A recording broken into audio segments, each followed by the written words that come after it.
Those same feelings of shock and bewilderment permeate the halls of Congress.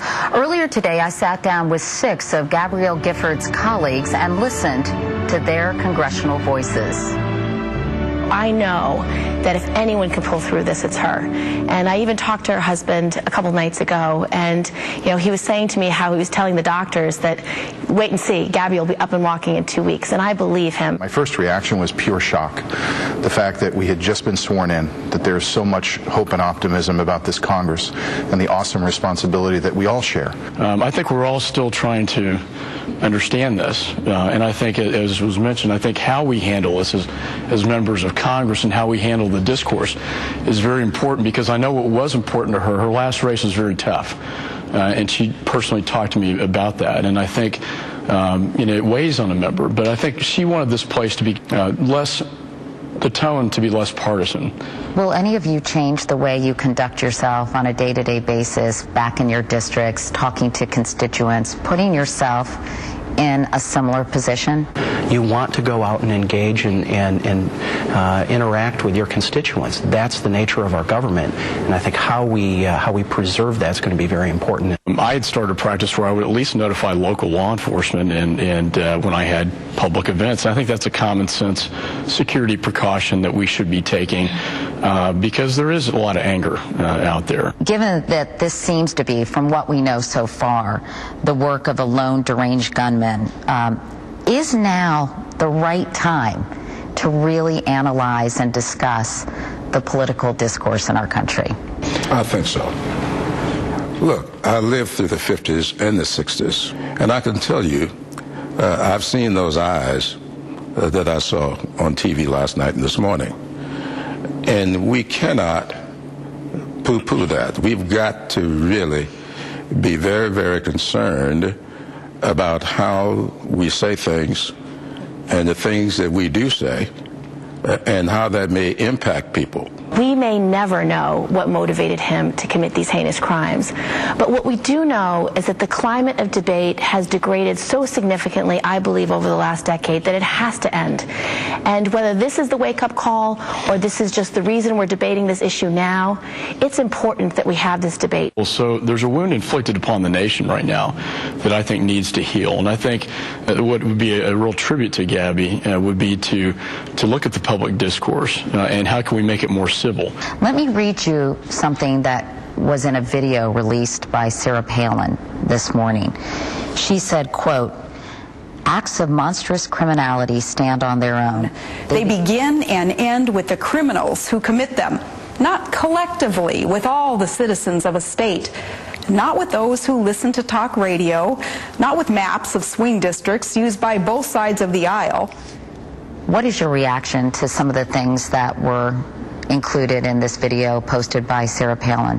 I saw the video of what Ms. Palin said, and the part that you didn't read was where she suggested that the advocacy that we are all making on behalf of more civil discourse is like we're trying to extract a blood libel. Journalists and pundits should not manufacture a blood libel that serves only to incite the very hatred and violence that they purport to condemn. Let's remember that Gabby herself talked about just a few weeks ago the fact that individuals who shall remain nameless used violent images and words in her campaign, and she talked about how important it was that we dial it back. Do you think that's what she was doing, defending violent rhetoric? I think she has used violent imagery and violent language, and I think it appears to me that she's being somewhat defensive, yes. I think it's the wrong message to take from this. And I think what you're seeing here on a bipartisan basis from leaders all across the Congress is that we will change the nature of the debate ourselves. At the same time, was it appropriate in the immediate aftermath of this event by some people to blame right-wing rhetoric? We cannot politicize this event. And my concern is that right off the bat that the arrows are starting to fly, and you see it on both sides of the aisle, and that I think is a great disappointment, and that's what we have to change up here. No one's blaming right-wing rhetoric, but that we all agree that the language and the tone and the tenor of our debate has gotten too intense, and that we need to lead by example. Congressman Clyburn, after this incident, you said, quote, "It seems like this gentleman was not satisfied with the way the election turned out." And you blame candidates like Sharon Angle for using incendiary language like finding Second Amendment remedies during her campaign. Do you think you spoke too soon? No, I don't. Gabby predicted something like this. She, in her own words, said to us a few months ago, in pointing out some of the symbolism, and words are symbols. And I think that we are responsible for what we say and the way we say it. I think there's been a general coarsening of society in political realm or outside the political realm. You look at the stuff that kids are watching on TV, the games that they're playing on the internet, all those different things. And that's a concern that I have had. After my daughter heard that, Gabby had been shot, the first thing she asked me was, Mommy, are you going to get shot? Does that mean you're going to get shot? And then I, did my best to reassure her, tell her, no, Mommy takes precautions. You've been to my meetings. We have, we take steps to make sure that we're all safe. But then the next thing she said to me was, and this is where you don't realize how closely they're watching, but Mommy, Florida's going to pass an immigration law like Arizona, and then people are going to be mad at you. They're paying attention.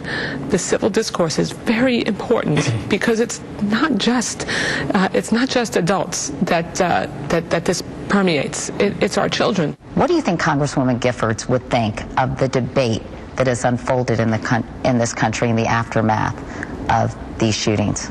I'm positive that she will want a debate to move forward. I'm hoping that from this awful, horrific event, that the bright light that we will see is new leadership, a new level of discourse, and people actually coming together to do good things for America. These members of Congress had a lot to say, so we've posted more of that interview online at cbsnews.com.